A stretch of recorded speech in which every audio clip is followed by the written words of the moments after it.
à tous. Le marché parisien s'ouvre en légère baisse dans les premiers échanges. La prudence est de mise avant la publication cet après-midi de la révision de la croissance américaine au second trimestre.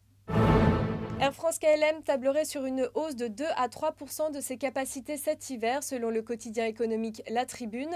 Rappelons que durant la crise, le groupe avait dû réduire ses capacités de 4%. On suivra aussi Atos Origine. Le groupe de services informatiques a annoncé hier l'acquisition de 100% des actions Venture Infotech.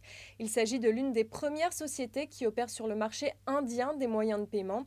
Cela permettra à Atos d'entrer sur un marché en forte croissance.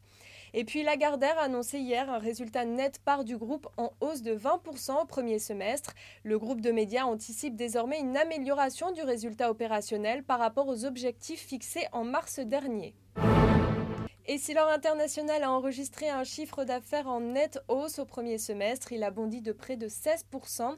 Au vu de ces résultats, le numéro 1 mondial de l'optique ophtalmique vise toujours une croissance de 5 à 7% de son chiffre d'affaires sur l'année. Au second semestre, Essilor entend poursuivre sa stratégie de croissance dans un contexte économique toujours difficile. Déploiement géographique, acquisition organique, conquête du milieu de gamme et développement de nouveaux produits, tels sont les objectifs d'Essilor. Voilà, c'est la fin de ce flash. On se retrouve tout à l'heure à midi pour un autre point sur les marchés.